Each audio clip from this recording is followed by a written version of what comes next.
Hello, everyone, and welcome to Journey to Success Radio, a show featuring people and companies who are making a positive contribution to the world. This show will help you learn how to apply success principles in every area of your life so that you can make the most out of your skills and talents and accomplish more of your goals. To find out more about the show, please visit www.journeytosuccessradio.com. Hello everyone and welcome to Journey to Success Radio. My name is Tom Cunningham. I'm a Napoleon Hill Foundation certified instructor, helping people to think, speak, and act positively through the many and varied challenges of life. You can find out more about me in this interview at my website, which is Tom, the number 2, and Tall, TALL.com. My guest today is Julienne Burleson. She's a registered reflexologist and owner of Holistic Soul Reflexology. She began her career in the healing arts after graduating from the Tennessee School of Beauty, working at Balaza Day Spa and the world-renowned Chateau Elan in Brazelton, Georgia, as a therapist for many years. She's also an inspirational speaker for women's groups, weekend retreats, and conferences across the country. When she was in her 20s, Julienne was tricked into bringing back cocaine-filled artwork from Ecuador and wound up with a 10-year prison sentence there. Camp Inca was the main prison where she was incarcerated, and in 1997, while in that prison, she was interviewed by the late Mike Wallace of the show 60 Minutes for the episode Innocents Abroad, and I understand that camp was known as the worst camp on the planet for women. Welcome to the show today, Julienne. Hi, Tom. How are you? I'm amazing. You know, I always answer amazing, and sometimes it's to remind myself, and other times it's true. Today it's a good reminder to myself that it's true. Remember, 40% of the world live on less than $2 a day. Now, this is amazing, spending 5 years in an Ecuadorian prison. What do you call it? You said it was the worst prison in the world for women. Yeah, one of the prisons that I was in, actually, while I was in Ecuador, Guayaquil, it was rated the worst prison in the world at the time. Caracas, Venezuela was rated the worst for men at that time. So it was a pretty scary place, but my journey actually began in Quito. Oh, I've heard of Quito. Is that like a capital city? Yes. It's a beautiful city, like 12,000 miles up in or 12,000 feet up in the Andes Mountain, and it's quite beautiful. There's a lot of historic churches there and a lot of scenic countrysides. Well, that's where I heard from it. My sister has been on a medical mission trip, I believe, through World Vision, to that city, and once you start describing high up in the mountains, it's like, okay, that's where I've heard it before. I understand it's a beautiful area, but not a very wealthy area. Yeah, that's true. So people are wondering, I'm wondering, what happened that led up to your arrest? How did you get tricked into this horrible adventure that ended up costing you so many years in that Ecuadorian prison? Well, let me just tell you, I'm originally from Southern California, and back in 1995, some friends of mine invited me to go to Miami for 4th of July week, and so I decided to go, and while I was in Miami, my friend that I had traveled there with asked me if I wanted to continue on to Ecuador with her and her boyfriend to keep her company while he was doing some business. And at first I was kind of like, well, I don't really have money to go. And, I had all the excuses why I couldn't go. And they were like, come on, you're always talking about like traveling the world and stuff. Just come with us. We'll pay for it. It's no big deal. So I thought, okay, well, why not? Well, the next day, so they went ahead and bought the tickets and everything, and the next day when we were getting ready to leave for the airport, my friend couldn't find her passport. And so we kind of tore the room up looking for the passport all over the room and everything, and her and her boyfriend got in a big fight, and so he stormed out of the room. And a few minutes later, he came back and he said, you know what? He said, he said, it's no problem. He goes, you'll go ahead of us to Ecuador and we'll just catch the next flight tomorrow and meet you there. And I said, well, wait a minute. I don't want to go by myself. I mean, I'm going to keep you company.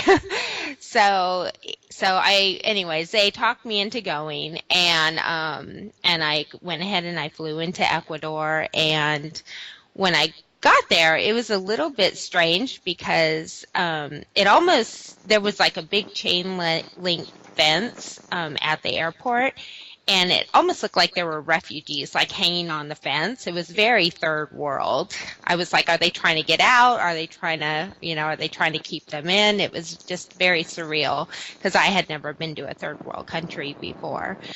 So I spent the day there in Ecuador. I went to my hotel and everything. And the next day, this couple, they called me and they said, I said, so are you on your way? And they said, well, we actually have some really bad news. They're like, during that time, the Unabomber was giving out a lot of threats to all the federal buildings in the U.S., and I think all over the world, actually. And so they weren't issuing emergency passports at that time. So she told me, she said, I'm not going to be able to come. And I said, oh, okay, well, then I'll just, change my flight and I'll be on the next flight back home tomorrow. And she was like, well, actually, my boyfriend wanted to ask you if maybe you can change your plans a little bit and stay there for a few days and do us a big favor. And I said, well, what kind of favor?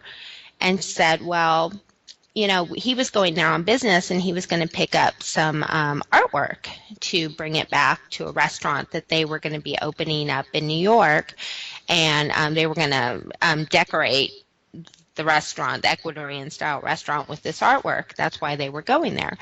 And I was like, oh, well, you never say anything about any artwork. And so, well, that's what we were going there for. So if you would do us a great favor and bring it back for us, it would be great. It would save us a lot of money. And, so I started to question it. I was like, well, can't you just send it UPS or Federal Express or something? And they were like, well, it'll be super expensive if we do it that way. So if you could just, bring it on the plane with you, it will only cost like $200, and, we'll pay you back when you get there or whatever. I was like, well, I don't know, it sounds kind of weird. And they're like, Julienne, we're your friends. We would never put you in a bad situation. What are you afraid of? So those words kind of came back to haunt me, like they still haunt me to this day. And so long story short, I went to the airport, and when I got there, the artwork got checked in and everything into customs. And I went to exchange my currency back to dollars because they had a different currency back then. And right when I was on my way to exchange it, I hear my name over the loudspeaker. And they're like, Julienne, at the time my name was Estrada, would you please come to customs? And so I made my way to customs. And when I got there, I was in customs was kind of in this old-fashioned airplane hangar. It looked like something out of like World War II, basically. And as I walked into the middle of this airplane hangar, I saw 3 boxes, and those boxes actually had the artwork in them, and my suitcase. And so I walk over and I'm like, what's going on? So they needed me to open up the boxes and they wanted to, check them out. I guess they do it for everybody that's going through customs with large shipments. So I said, okay. So they opened them and everything, and they took the pictures out. They were artwork that looked like pictures. They were made out of ceramic, and they were kind of an oval shape. And they had a picture of, like a painted picture of a countryside on top of them, painted on top of it with little, like, animals and people kind of painted on there. So they said, well, can we put them through the scanners? And I said, sure. So they put them through the scanners 3 times, and they didn't seem to find anything. Next thing they did was they brought over the dogs and the big German Shepherd dogs to sniff them, and the dogs all sniffed them, and they didn't really seem like they wanted anything to do with the pictures, so they kind of walked away.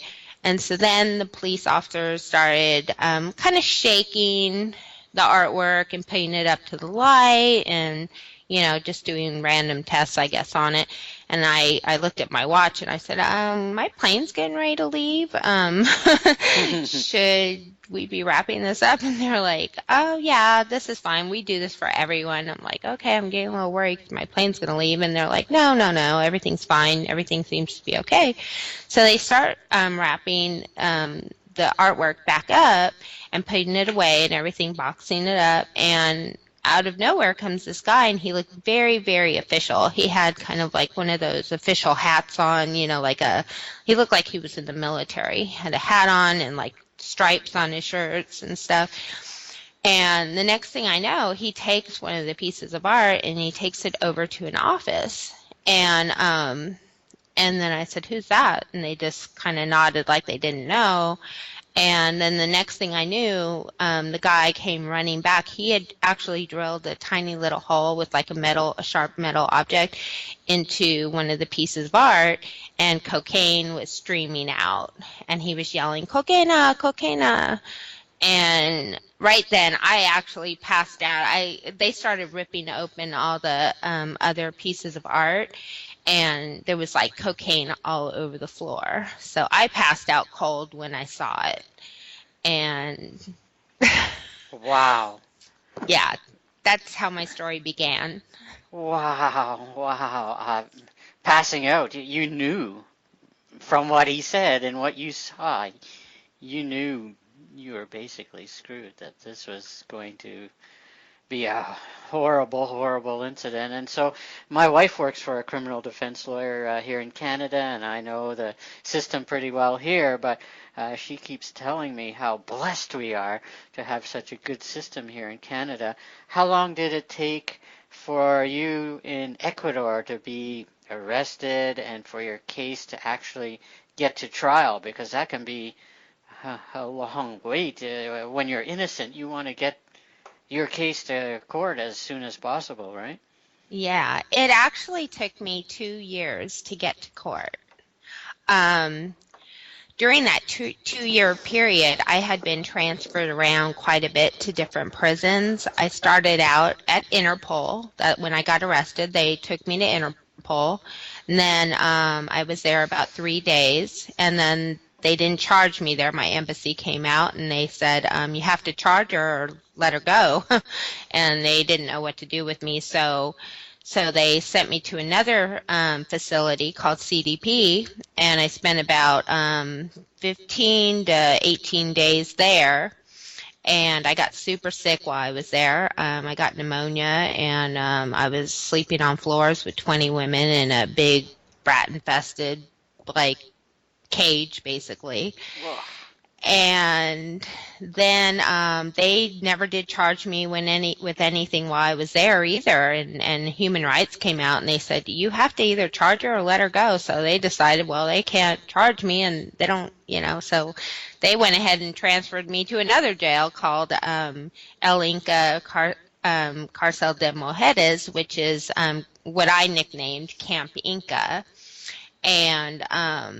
And so I spent about a year there, and then one night in the middle of the night, they actually came to my cell and transferred me because they believed I was gonna try and escape.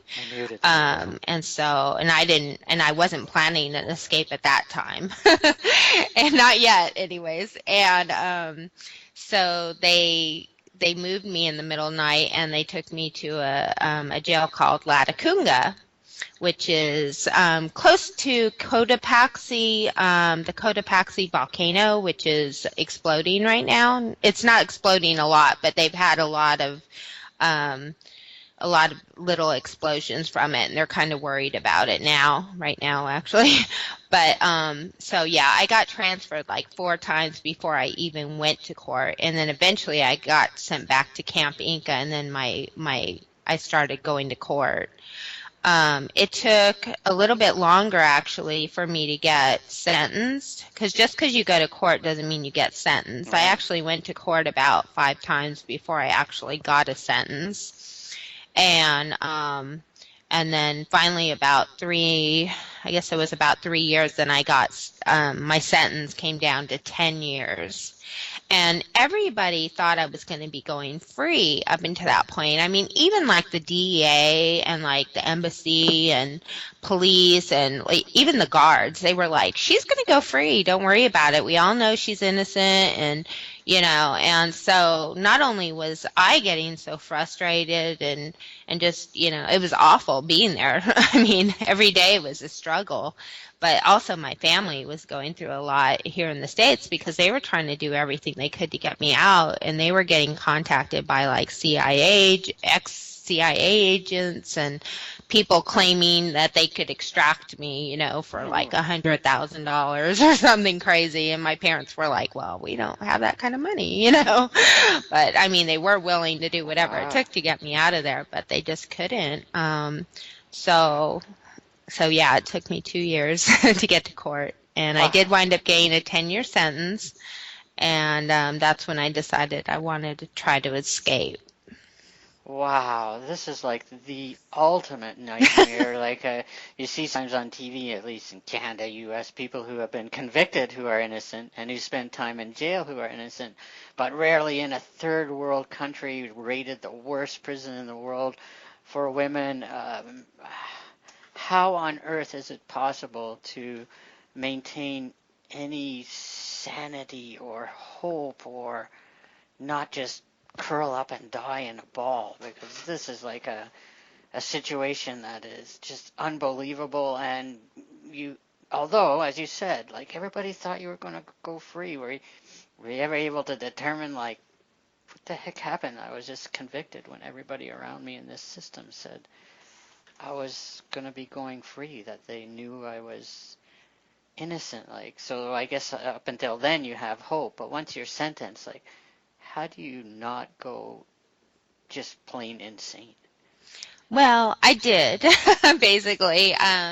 It was really hard to keep my sanity while I was there. I didn't speak the language. They spoke Spanish there. And, of course, in the prison, you have people from all over the world, so you have different languages, but the main language was Spanish. And it took me a long time to learn it. I didn't start learning it until I was there about 3 years. And people would say, well, maybe we need to bring you some books, like missionaries and stuff. They would say, well, we can bring you books, and you can start to learn Spanish. And I'm like, I don't want to learn Spanish because I don't want to stay here. It's like I don't want to make myself at home. I don't want to have a kid. I don't want to get married to anyone. It's like I want to go home. And so it was really frustrating because most of the other prisoners that were there, once they were sentenced, they kind of got really comfortable. They had a kid. They just made themselves at home, and they decided, well, I'm going to be here for X amount of time. I'm going to just make the most out of it. But I just wouldn't do that. So I cried probably every day that I was there, but I always try to be really productive. Like, how am I going to get out of here? So I started actually reading law books in Spanish, and not even knowing, that's how I pretty much taught myself how to speak Spanish was, reading law books and trying to communicate with people in Spanish, but I never did take a course. And it really was a day-to-day struggle. After I was there 3 years, I did try to escape, and they actually caught me, not me, but we were going to make a hole in one of the walls, and they caught it right as when we were going to break out of it. And they weren't sure who had dug that hole, and so they figured out that I was one of the people involved with it, and so they transferred me. That's when they transferred me to Guayaquil. And when I was in Guayaquil, that was actually, like we said, it's the worst prison in the world. They had snakes there. They had scorpions. They have crazy elephant grass that's like 3 feet high, throughout the prison. And it's just awful and dirty, and there's lots of murders there, and it's just terrible, horrible. When you get there, all it does is smell of death. I mean, basically. So when I was there, though, my dad came to visit me, and he asked me, he said, I have a couple things to talk to you about. One is we want you to go on 60 Minutes. They're going to be out here interviewing another guy that's on the men's side of the prison, and they need another person to interview. So, and you're the only one here that's innocent, so you're the obvious choice.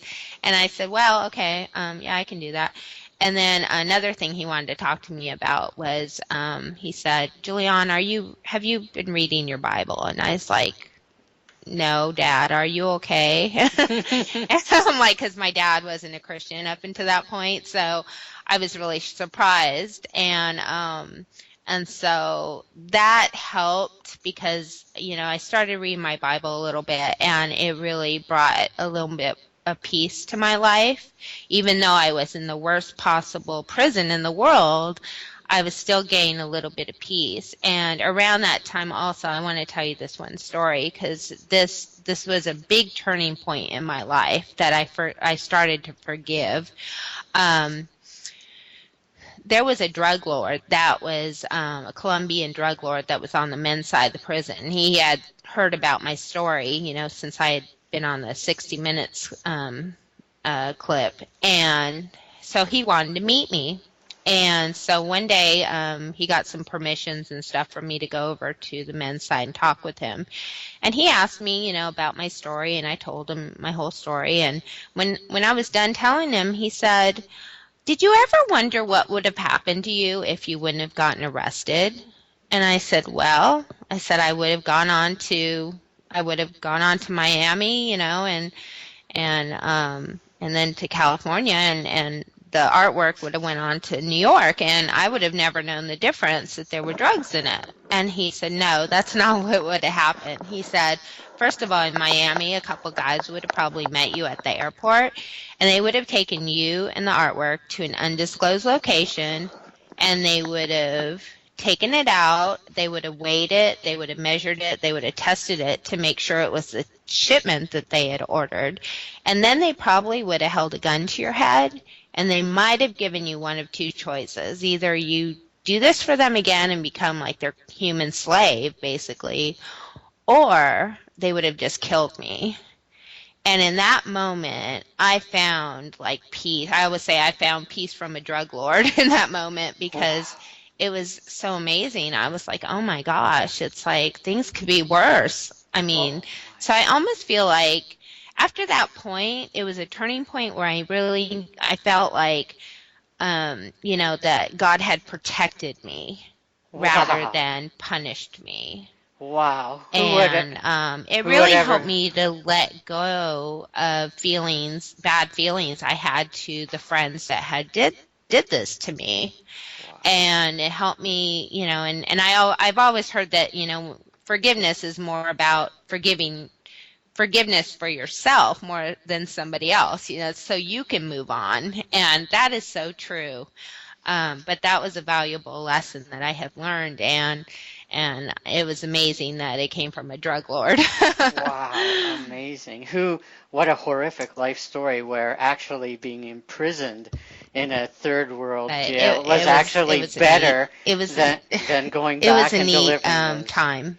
Who would have ever, I had never thought of that. Then after that, the prison started going a little bit crazy. So I decided I was going to try and get back to Camp Inca because I needed to finish out my course of my, my sentence at that prison. So that way, when it was time for me to go free, I would be able to go free easier, because you need to be in your province when, it's time to go free. So I fought really hard to get back there, but I did. I got back to Camp Inca, and then, my remainder of my time there. It's amazing, because after that trip to Guayaquil, my life got a little bit easier, and I know it had to be because the Lord was in my life, Amen.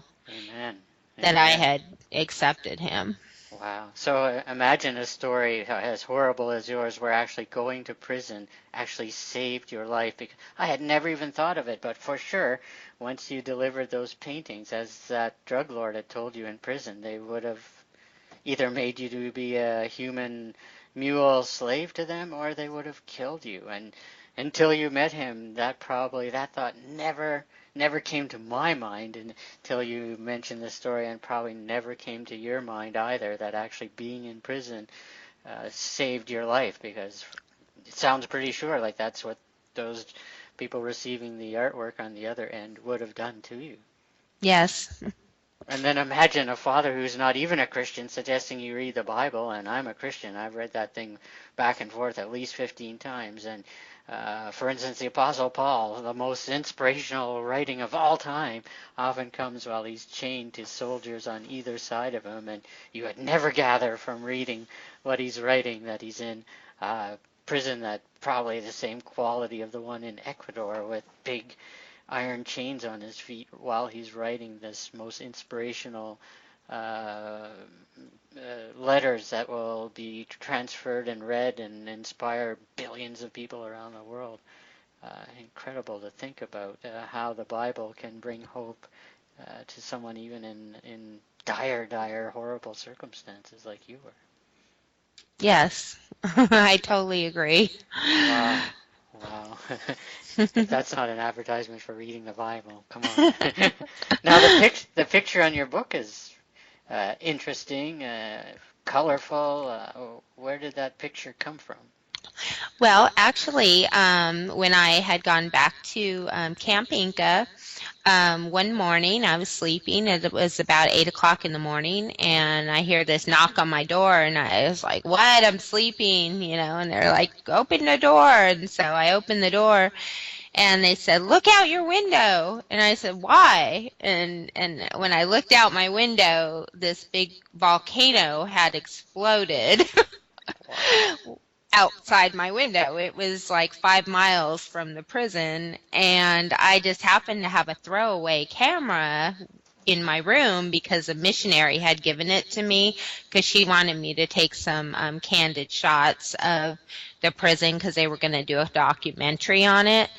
And so I grabbed the camera and I just started clicking away, and I was like, wow. I mean, in one moment, I just took a step back and realized how small we are as people in the bigger scheme of things, and it was just so overwhelming and just right there outside my window. So when I got home, I actually still had those pictures. And I always thought if I ever did write a book that volcano was going on my cover. Oh, wow. Wow. The history of behind the picture, it's even more meaningful. What was it like being on 60 Minutes? Mike Wallace just asked you like half a dozen questions, and did you get treated better by people in prison after, or did it generate any kind of positive results of being on 60 Minutes? It was funny because, the people there, the Ecuadorian people, they didn't really know what was going on so much. Right, they don't watch 60 Minutes. Yeah, I mean, I guess there's a Spanish version or something kind of like it, but they didn't really know what it was. And they actually came and spent 3 days with me, and his film crew spent 3 days on the women's side with me, and he came 1 or 2 of those days. And then the actual interview that was on 60 Minutes, that was aired on 60 Minutes, was filmed on the men's side because it's a lot cleaner and more organized, I guess you could say. The women's side was not organized one bit, and it was just awful, terrible, dirty, and everything.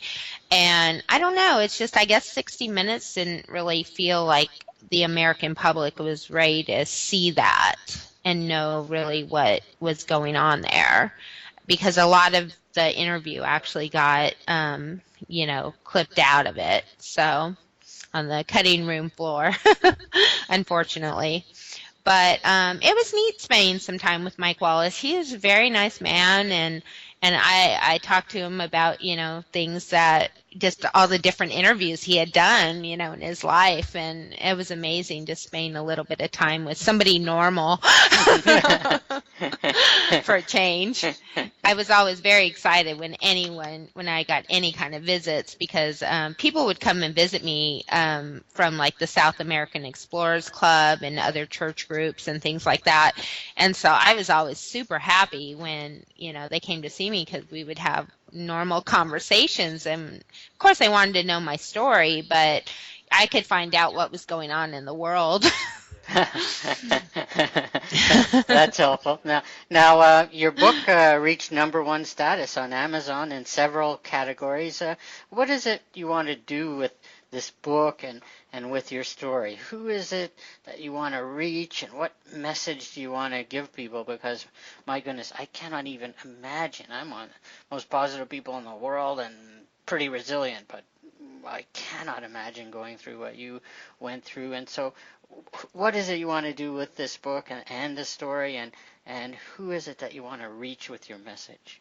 Yes, I would love to reach out to women between the ages of 18 and 30, specifically like sorority girls, because I think sorority girls were a lot like how I was. You know, they're in school all year or whatever, and then you know, I had a job at the time. I wasn't in school, but it was like in the summer, you know, they like to travel and have fun, and they just think that they're so untouchable, like nothing will ever happen to them. And I was that girl where I trusted people. I never had a reason to not trust people. I would share taxis with people in LA. And you know, I just never met a stranger. And I always thought, oh, if I did get in trouble, my dad would probably bail me out. And that's how young girls think these days. And so if I could make a difference in their lives, so that way hopefully they wouldn't make the same, just educating them, and so that way they wouldn't make the same mistakes I did. But also, I would like to also let them know that if they did make mistakes like that it's not the end of the world, you know. There are blessings that will come out of them eventually, not right away, because we do have to, obviously, you know, when we make those mistakes, obviously we have to deal with the consequences, unfortunately. But it does make us a stronger and better person. So I would like to reach out to that age group, but also to any age group and any gender. I mean, I've spoken at women's retreats and conferences so far, and so far I'm getting a lot of really great feedback, and people are saying, oh my gosh, I want my daughter to hear your story. Oh, I want my son to hear your story. You know, I want my grandchild to hear it.